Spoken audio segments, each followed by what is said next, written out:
The scream echoed through the mansion at 3 in the morning. It wasn't a baby's cry. It was pure pain, sharp, cutting like glass. Amelia ran up the stairs, her heart pounding so hard it felt like it might burst out of her chest. When she opened the door to the nursery, the scene froze her in place. Helena was holding little Thomas by the arm, squeezing hard, while the 8-month-old baby writhed in agony. "Let him go now." Amelia's voice came out trembling but firm. Helena slowly turned her face. Her blue eyes gleamed with something that wasn't anger. It was worse. It was calculated coldness.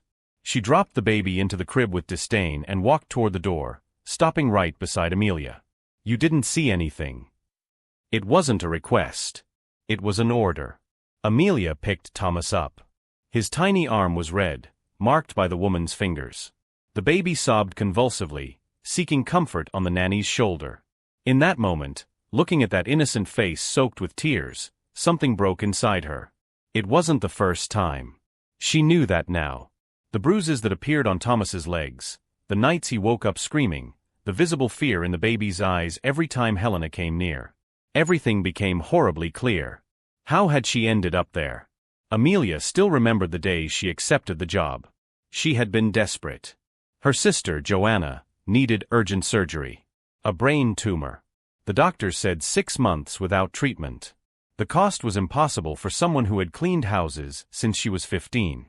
When she saw the ad looking for a nanny for the family of an important businessman, with a salary 3 times higher than anything she had ever earned, it felt like the answer to her prayers. The mansion was bigger than the entire building where Amelia had grown up. Gabriel Westwood, Thomas's father, was too busy to notice what was happening inside his own house. He traveled constantly, sat in endless meetings, lived glued to his phone handling million-dollar deals. Helena was the perfect girlfriend when he was around. Flawless smile, sweet words, delicate gestures. But the moment Gabriel walked out the door, the mask fell. Amelia laid Thomas back in the crib after he finally calmed down. She softly sang a lullaby her grandmother used to sing when she was a child. The baby held her finger with his still trembling hand and slowly closed his eyes, as if afraid to fall asleep. It shattered Amelia's heart into even smaller pieces. The next day, she gathered her courage. She waited for Gabriel to get home from work and asked to speak privately. The words came out rushed, nervous, but she told him everything. She showed him the marks on Thomas's body, explained Helena's strange behavior, begged him to pay attention. Gabriel listened in silence. When Amelia finished, he let out a long sigh and rubbed his temples. Helena is under a lot of stress. Taking on the role of mother to a baby who isn't biologically hers isn't easy. Maybe Thomas is a difficult child and you're misinterpreting the situation. Mr. Westwood, I saw her hurting him. This isn't stress, this is. Be careful with serious accusations, Amelia. His voice turned icy. Helena comes from a respectable family. Do you really think she would do something like that? Or are you trying to cause trouble because you want more attention? Or maybe a raise? The words hit Amelia like a slap in the face. She felt tears burning in her eyes, but she didn't let a single one fall. She left that office feeling as though she had been thrown into a deep, dark pit. That night, Helena entered the small servants' room where Amelia slept. I heard you tried to cause problems today. She threw a thick envelope onto the bed. Inside is $50,000. Enough to pay for your sister's surgery and still have plenty left. All you have to do is keep quiet. See nothing. Say nothing. Not exist, except to take care of the baby when I'm not around. Amelia looked at the envelope. 50,000. Joanna's life. Everything she had prayed for was right there, inches away. All she had to do was reach out and take it. All she had to do was close her eyes to Thomas's suffering. All she had to do was choose between 2 lives. If you're enjoying this story, don't forget to subscribe to the channel and like the video. Leave a comment saying what you thought and from which city or country you're watching. Amelia picked up the envelope. Helena smiled triumphantly and left the room. Alone, sitting on that narrow bed, Amelia held the money with both hands and cried. Cried for the impossibility of the choice. Cried for Joanna. Cried for Thomas. Cried for herself. And then, wiping her tears with anger, she made a decision that would change everything. Amelia hid the money under the mattress. But it wasn't to accept the bribe. It was so Helena would believe she had one. During the next 3 days, she observed everything with doubled attention. Every movement, every look, every moment Helena was alone with Thomas. The woman was calculating. She never hurt the baby when there were security cameras nearby. Never raised her voice when Gabriel was home. It was like watching a macabre theater play where only Amelia and Thomas knew the truth. On the 4th night, Helena organized a dinner to impress her boyfriend's investors. The table was impeccable, with imported tablecloths and crystal glasses that cost more than Amelia's annual salary. The guests arrived in luxurious cars, wearing clothes that looked like they came straight out of magazines. Helena shone as the perfect hostess, laughing at the right moments, making intelligent comments about business, touching Gabriel's arm with false delicacy. Amelia served the dishes in silence, invisible as always. Invisibility was her strategy now. As she collected the empty glasses, she heard fragments of conversation. Helena is amazing with little Thomas. A dedicated mother. It was the voice of one of the investors. Yes, she took on the role so naturally after Laura passed away. Gabriel replied with pride in his voice. Thomas was lucky to get someone like her so quickly. Laura. That was the biological mother's name. Amelia had never heard anyone mention her before. Passed away? How? When? The questions boiled in her mind as she returned to the kitchen. Later, when everyone had left and the mansion fell silent again, Amelia went upstairs to check on Thomas. The baby was sleeping peacefully, finally having a night without nightmares. She was about to leave when she noticed Helena standing at the door, watching her. You're very dedicated, Amelia. It almost seems like you like the baby more than I do. The tone was venomous, disguised as a joke. Careful not to get too attached. Nannies are replaceable. And girlfriends too, I imagine. Amelia couldn't hold the words back. The silence that followed was dangerous. Helena entered the room, closing the door slowly. When she spoke, her voice was low and sharp as a blade. You think you know something? You think you understand how things work here? Let me make it very clear. She got close enough that her face was just centimeters from Amelia's. Gabriel will never believe you. No one will. You're a black maid with no formal education accusing a white woman from a traditional family. Even if you screamed in front of everyone, do you know what would happen? They would call you crazy, jealous, opportunistic. And you know I'm right. Amelia felt her stomach twist because part of her knew Helena was right. She had seen this story before. Women like her didn't win battles against women like Helena. The system wasn't built for that. Why do you do this to him? Thomas is just a baby. For the first time, something genuine crossed Helena's face. It was pure hatred. Because he exists. Because Gabriel looks at him and sees Laura. Because every time this baby breathes, he reminds me that I am the second option. The consolation prize. Her voice trembled slightly. Laura was perfect in his eyes. Beautiful, intelligent, adored. She died in childbirth and became a saint. How am I supposed to compete with a dead saint? At that moment, Amelia understood she was dealing with something much deeper than simple cruelty. Helena was a woman consumed by jealousy of someone who was no longer alive, channeling that anger into an innocent child. He's a baby, Amelia repeated, this time more firmly. He's not to blame for anything you're feeling. And you have no power to change that. Helena turned around and left, leaving the threat hanging in the air. Amelia stayed awake the whole night. She called the hospital and spoke to Joanna through the nurse. Her sister was getting worse. The headaches were constant now. They needed to schedule the surgery urgently or it would be too late. I'm sorry, Joe. I promised I would solve this quickly, but it's complicated. Amelia wiped the tears that fell uncontrollably. Sis, if there's one thing I know about you, it's that you always do what's right. Even when it hurts. Especially when it hurts. Joanna's weak voice came muffled through the phone. Whatever is happening there, I trust you. Those words echoed in Amelia's mind for hours. Do the right thing. But what was the right thing when both choices led to loss? Saving Thomas meant possibly losing Joanna. Saving Joanna meant condemning Thomas to years of abuse. The next morning, Amelia drank her coffee while looking out the kitchen window. She saw Helena playing with Thomas in the garden, under Gabriel's loving gaze as he watched from the veranda before leaving for work. The scene was beautiful. Perfect. A lie. Then Amelia noticed something that changed everything. In the reflection of the window, she saw Helena pinch Thomas hard the moment Gabriel turned his back. The baby began to cry. Helena rocked him with false concern, looking around to make sure no one had seen. But Amelia saw. And in that moment, watching that woman manipulate reality so easily, she understood she needed more than words. She needed irrefutable proof. She needed a plan Helena would never expect from someone she considered too insignificant to be a real threat. Amelia dried her hands on her apron and went up to her room. She grabbed the old phone she used and began to search. If she was going to face a monster, she would need weapons that monster couldn't destroy. And she knew exactly where to begin. Amelia discovered that the old phone still recorded videos with reasonable quality. It wasn't perfect, but it would do. The challenge was where to hide it. Thomas's room had only a few possible places: the toy shelf, the dresser, the changing table. Any of those spots would be checked by Helena during the daily cleaning she insisted on doing herself, claiming to be meticulous with the baby's environment.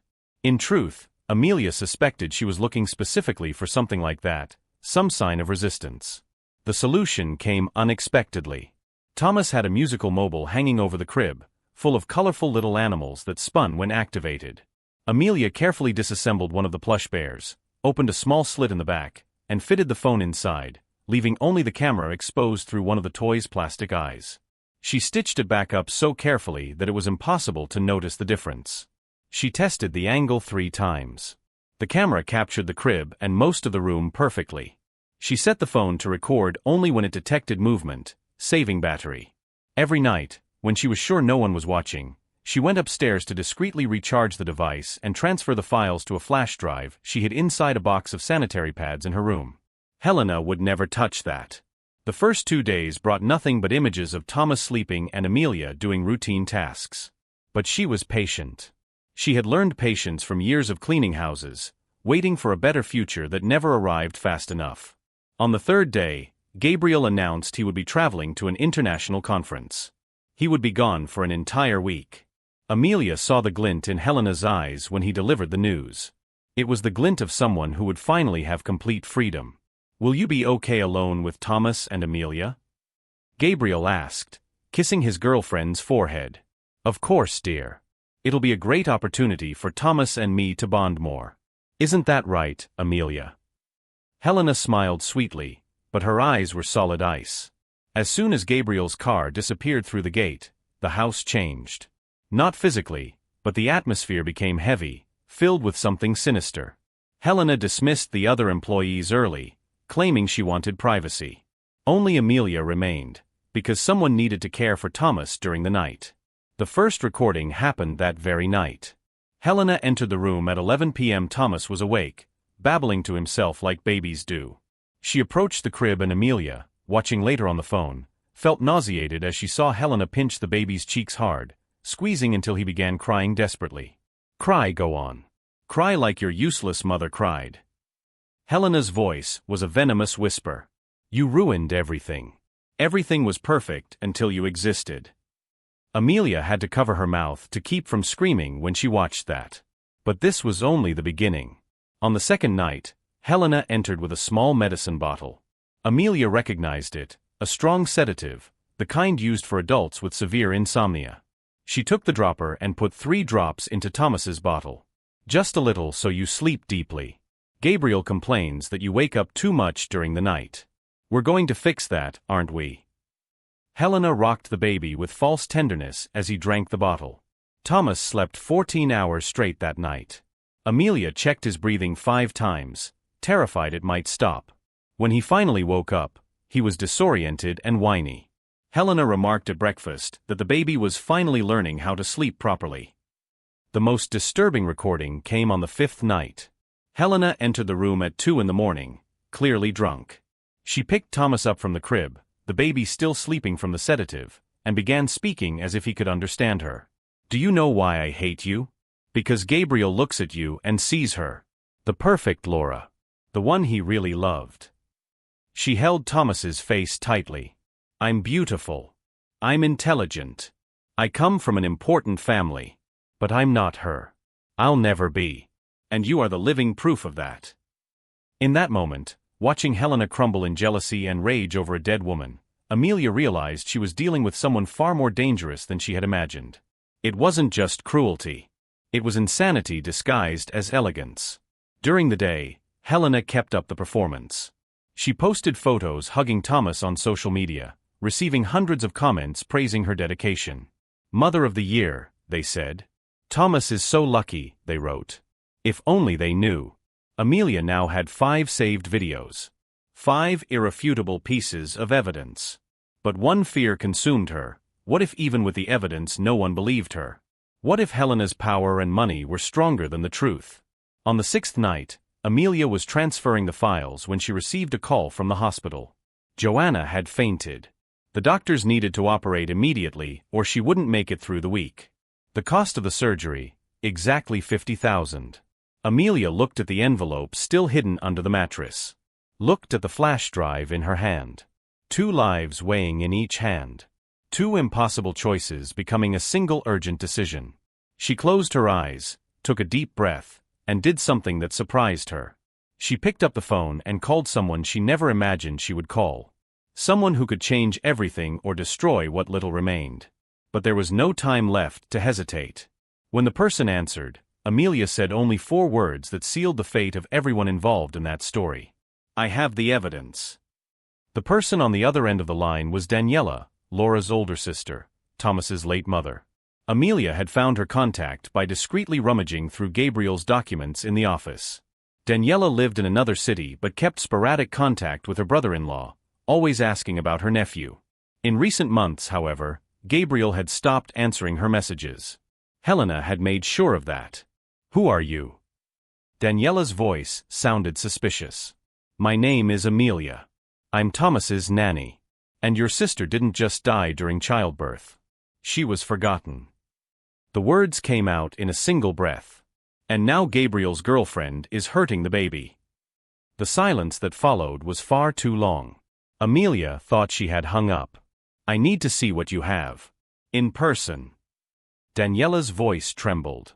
I always suspected something was wrong. They arranged to meet at a cafe 3 blocks from the mansion the next day, while Helena would be at the gym. Amelia carried the flash drive hidden in her pocket, her heart pounding so hard it seemed audible. Daniela resembled the photos of Laura that Amelia had seen in the mansion. Same brown eyes, same dark hair, same delicate gestures. But her face carried a deep sadness, the kind that doesn't fade with time. My sister died because the doctors took too long to realize she was having complications during childbirth. Internal bleeding. When they found out, it was too late.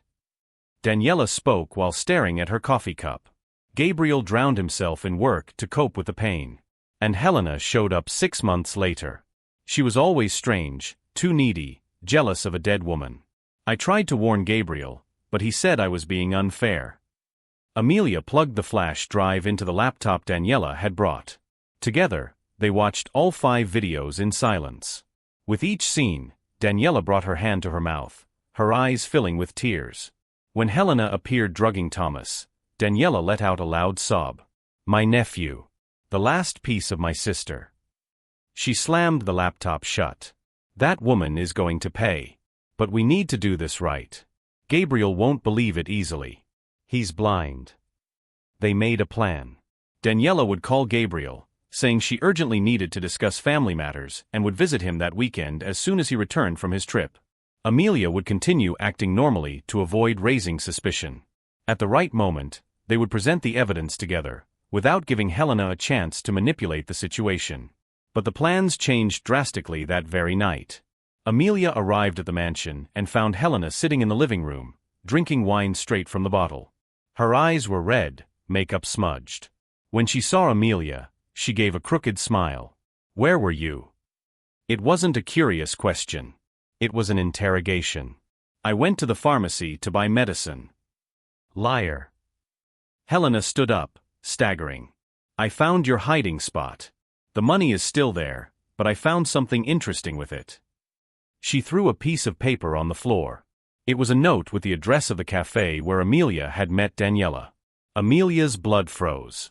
Are you planning something, you ungrateful bitch? Helena lunged forward, but stumbled over her own anger.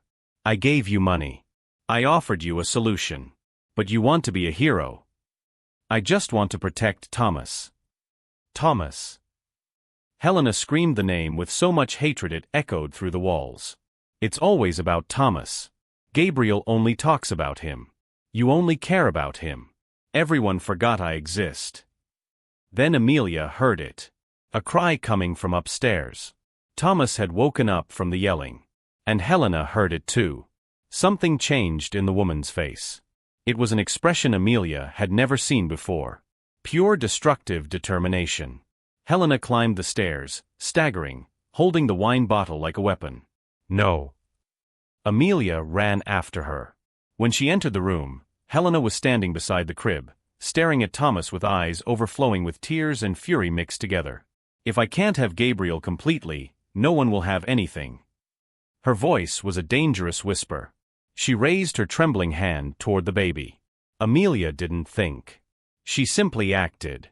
She took her phone from her pocket and started recording, her voice slicing through the silence. Helena, what are you going to do to Thomas? Helena turned, surprised by the direct question. And in that moment of alcoholic confusion, she did something that would seal her fate forever. She looked straight into the phone's camera and said, I'm going to end him. Just like I should have ended him when he was born. He stole my life. The confession was recorded in perfect video and audio. Helena realized too late what she'd done. She tried to grab the phone, but Amelia had already hit send. The video was uploaded automatically to the cloud and sent to 3 contacts: Daniela, the family lawyer Daniela had hired hours earlier, and Gabriel. 3 minutes later, Gabriel's phone rang. He had just landed back in the city. He answered the video call and saw Daniela crying, showing him all the files. He saw the live confession Amelia had just recorded. He saw Helena, drunk and out of control, next to his defenseless son. I'm coming there right now. Don't let her leave that house. Gabriel's voice was unrecognizable with rage and pain. The police are already on their way. Helena collapsed to her knees on the floor, finally understanding that she had lost everything. The sirens could already be heard in the distance, cutting through the silent night of the wealthy neighborhood where no one expected that monsters lived in mansions.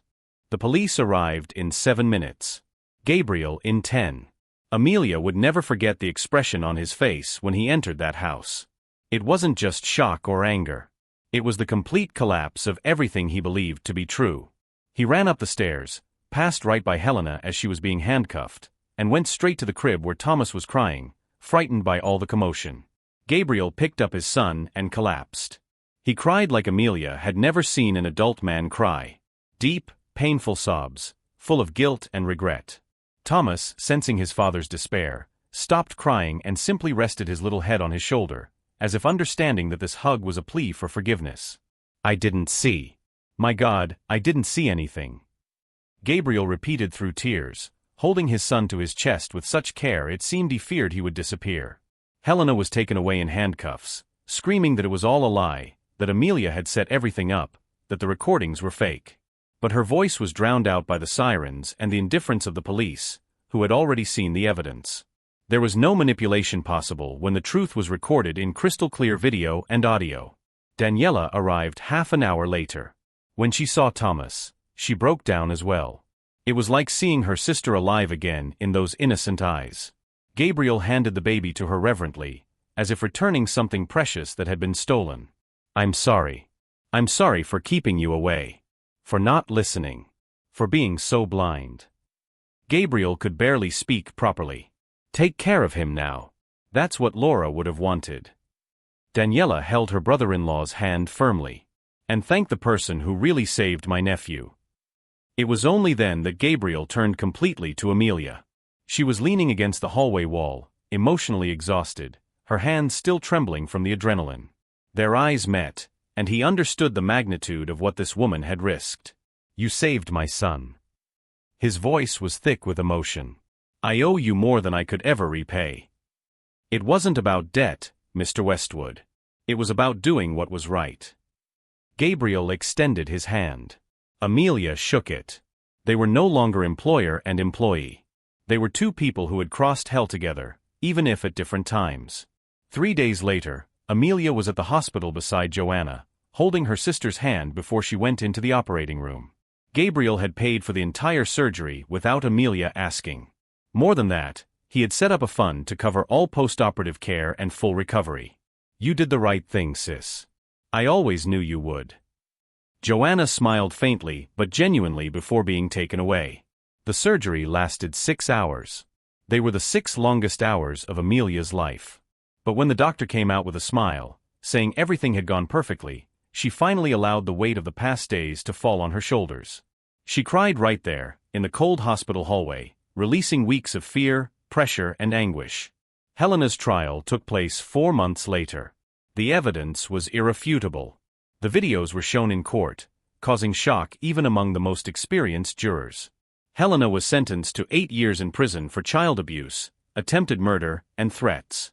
Her traditional family, so concerned with appearances, completely abandoned her. No one visited her even once. Amelia didn't attend the trial. She was too busy starting her new life. With Gabriel and Daniela's help, she had enrolled in college again. Law. It had always been her dream, but life had pushed it so far away it seemed impossible. Now she was there, sitting in a classroom, taking notes, building the future she had always wanted. Gabriel completely transformed the mansion. He hired a team of psychologists specialized in childhood trauma to work with Thomas. The baby was slowly recovering, starting to smile again, starting to trust again. Daniela moved closer, becoming a constant presence in her nephew's life. The house that had once been cold and full of secrets now echoed with children's laughter. Amelia continued working for the family, but under completely different conditions. Gabriel insisted she live in the mansion while studying, rent-free, with a tripled salary and flexible hours so as not to interfere with classes. More than that, he had become present in his son's life. He worked less, traveled less, prioritized moments with Thomas above any important meeting. 1 year after that terrible day, Amelia was at the graduation ceremony of her first college semester. Joanna was there, fully recovered, crying with pride. Gabriel was there too, holding Thomas, applauding enthusiastically as her name was called. That night, Amelia looked at the starry sky through her bedroom window and thought about everything she had gone through. She thought about the impossible choice. She thought about the fear. She thought about the sleepless nights. And she thought about the decision that changed everything. Sometimes, doing the right thing means losing everything. But sometimes, it means gaining something much greater than yourself. It means looking in the mirror and recognizing the person reflected. It means sleeping in peace. It means saving a life and, in the process, saving your own soul. If you enjoyed this story, subscribe to the channel and leave a like. Comment what you thought and from which city or country you're watching. Your participation makes all the difference. Amelia learned that courage is not the absence of fear. Courage is doing what needs to be done even when fear wants to paralyze you. And that lesson, that strength, she would carry